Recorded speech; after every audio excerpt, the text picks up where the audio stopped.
Hello everyone, welcome to physics time. तो आज हम कर रहे हैं हमारे +2 का next topic, that is force between two parallel linear conductors carrying current. इस टॉपिक में क्या है एक्चुअली, हम इसमें दो स्ट्रेट कंडक्टर सेलेक्ट करेंगे, C1D1 एंड C2D2। यहाँ पर दो कंडक्टर्स हैं, एक ये वाला एक ये वाला, ठीक है। अब इसमें क्या है, इन दोनों में जो डायरेक्शन ऑफ करंट है वो सेम डायरेक्शन में फ्लो करेगा, यानी कि इसमें भी अपवर्ड फ्लो कर रहा है, इसमें भी। दोनों के करंट की डायरेक्शन सेम हो गई और ये दोनों के बीच का डिस्टेंस r होगा।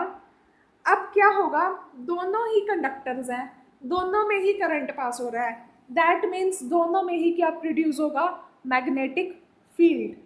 अब वो दोनों के मैग्नेटिक फील्ड एक दूसरे पे फोर्स लगाएंगे, यानी कि अगर मैं कहूँ this is first conductor, this is second, first conductor second पे फोर्स लगाएगा, सेकेंड कंडक्टर फर्स्ट पे। तो हम इन्हें फोर्स निकालना है कि ये कितनी फोर्स लगाएंगे। उसे निकालने के लिए क्या करेंगे हम कि दो केसेस ले लेंगे, एक केस में एक का मैग्नेटिक फील्ड मान लेंगे, दूसरे केस में दूसरे का।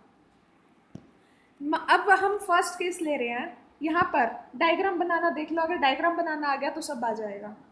यहाँ पर हमारा जो फर्स्ट कंडक्टर है, ये जो फर्स्ट कंडक्टर है, इसका जो मैग्नेटिक फील्ड है वो सर्कुलर लाइंस होंगी, वो हमने ड्रॉ कर दी इस तरह से कि उनमें से एक सर्कुलर लाइन जाकर हमारे सेकंड कंडक्टर को P पॉइंट पे टच कर रही है, ठीक है, जिसका रेडियस कितना हो गया r, और जिसका मैग्नेटिक फील्ड अगर हम राइट हैंड थंब रूल से निकालें इस कंडक्टर के अराउंड, तो उसका फील्ड क्या डायरेक्शन आएगी, दिस B1। अब हमें क्या निकालना है, B1 की वैल्यू। B1 की वैल्यू क्या होगी, μ0/4π 2I1R। ये जब हमने थर्ड यूनिट स्टार्ट की थी तो उसके स्टार्टिंग में ही बायट-सवेट लॉ के निकालते हुए निकाला था, बायट-सवेट लॉ की एक एप्लीकेशन की है, तो ये फॉर्मूला वहाँ से यूज़ किया है। तो ये पूरा चैप्टर ही इंटरलिंक्ड है, कहीं से भी फॉर्मूला उठा के यूज़ कर लेते हैं, ठीक है। अब क्या होगा, ये मैग्नेटिक फील्ड इसके ऊपर फोर्स लगाएगा, यानी कि किस डायरेक्शन में फोर्स लगाएगा और कितनी लगाएगा वो निकालना है।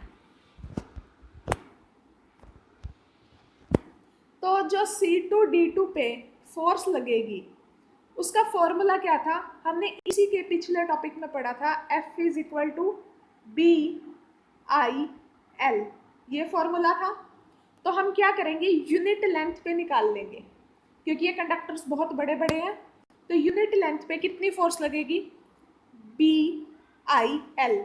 L कितना हो गया 1, B कितना है B1, और करंट कितना है इसके अंदर, इस कंडक्टर के अंदर I2, यानी B1I2 is the force acting on the conductor C2D2 due to conductor 1। यहाँ पर हम B1 की वैल्यू पुट कर देंगे, कितना आ जाएगी हमारी फोर्स, μ0/4π 2I1I2/R। तो ये हमारी फोर्स की वैल्यू आ गई। ये जो फोर्स है, ये फोर्स कौन लगा रहा है, कंडक्टर सेकंड फर्स्ट के ऊपर। अब इसकी डायरेक्शन कैसे निकालेंगे, by Fleming's left hand rule. जब हमने फ्लेमिंग लेफ्ट हैंड रूल लगा के इसकी डायरेक्शन निकाली तो हमें पता चला कि इसकी डायरेक्शन किसकी तरफ है, C1D1 की तरफ है, ठीक है। अगर अब हम सेकंड केस देखें, सेकंड केस के लिए डायग्राम बनाना है बट वो डेराइव नहीं करना।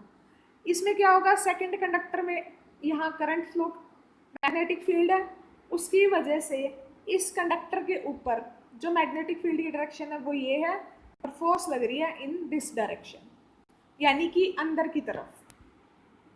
तो सेम फोर्स निकलेगी, अगर आप डेराइव भी करोगे सेकंड केस लेके तो यही वाली फोर्स निकलेगी जो ये इक्वेशन सेकंड में है हमारी ये। तो दोनों ही केसेस में हमें ये पता चला कि दोनों केसेस में जो फोर्स है वो अंदर की इनवर्ड लग रही है। इसका मतलब एक कंडक्टर दूसरे कंडक्टर को अपनी तरफ अट्रैक्ट कर रहा है जब दोनों में करंट सेम डायरेक्शन में फ्लो कर रहा है, ठीक है।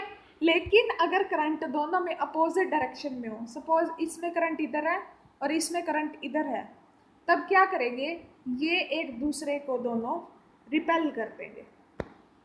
ठीक है, इसके लिए इफेक्टिव मैग्नेटिक फील्ड क्या बनेगा, अब दो चीज़ें साथ में रखी हैं तो उनका इफेक्टिव मैग्नेटिक फील्ड तो कुछ और बनेगा, वो ये होगा, जब ये एक दूसरे को अट्रैक्ट करेंगे तो ये अपना फील्ड कंबाइन कर लेंगे। जैसे हमारे चार्जेस में दो चार्जेस एक दूसरे का फील्ड कंबाइन करवा लेते थे, और जब ये एक दूसरे को रिपेल करेंगे, रिपेल करते हुए क्या होगा, फील्ड खत्म करना शुरू कर देंगे और यहाँ जाके यूनिफॉर्म फील्ड कंडक्ट करवा देंगे।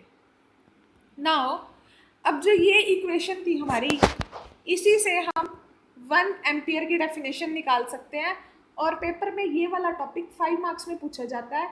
उसमें लास्ट में क्वेश्चन होता है व्हाट इज 1 एम्पियर, तो 1 एम्पियर निकाल के दिखाना पड़ेगा आपको। हम ये इक्वेशन मान लेते हैं, उसमें ये मान लेते हैं दोनों में करंट 1 एम्पियर है, ऑब्वियस है, और आर जो है 1 मीटर है। तो इस इक्वेशन में अगर हम पुट करेंगे तो हमारे पास म्यू नॉट बाय 4 पाई की वैल्यू क्या होती है, 10⁻⁻⁷ 2 as it is, I1 I2 R की जगह 1, तो F की वैल्यू क्या आ जाएगी, 2 × 10⁻⁷ न्यूटन पर मीटर। इसका मतलब क्या हुआ कि 1 एम्पियर कितना करंट है, 1 ampere is that much current which when flowing through both conductors placed in free space. Free space मतलब म्यू नॉट।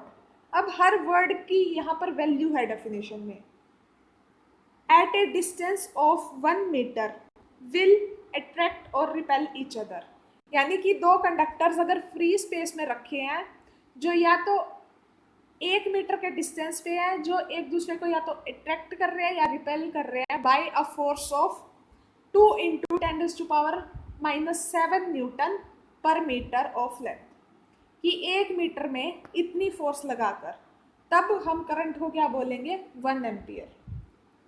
जैसे आप 10th क्लास में निकालते थे वैसे ही यहाँ पर 1 एम्पियर की डेफिनेशन निकालनी है। वहाँ पर आप किसका फॉर्मूला यूज़ करते थे करंट के लिए, चार्ज और टाइम वाला, यहाँ पर ये फॉर्मूला यूज़ करोगे। तो ऐसी ऐसी डेफिनेशंस आपको हर टॉपिक के बाद कहीं ना कहीं कुछ ना कुछ मिल जाएगी। तो that was your complete topic, 5 marks complete topic था ये। तो ऐसे ही टॉपिक्स को करने के लिए अगर आपको इस यूनिट के कोई प्रीवियस टॉपिक रह गए हैं तो मैं डिस्क्रिप्शन में प्लेलिस्ट का लिंक डाल दूँगी, वहाँ से देख लेना। And please like the video and subscribe the channel. Thank you.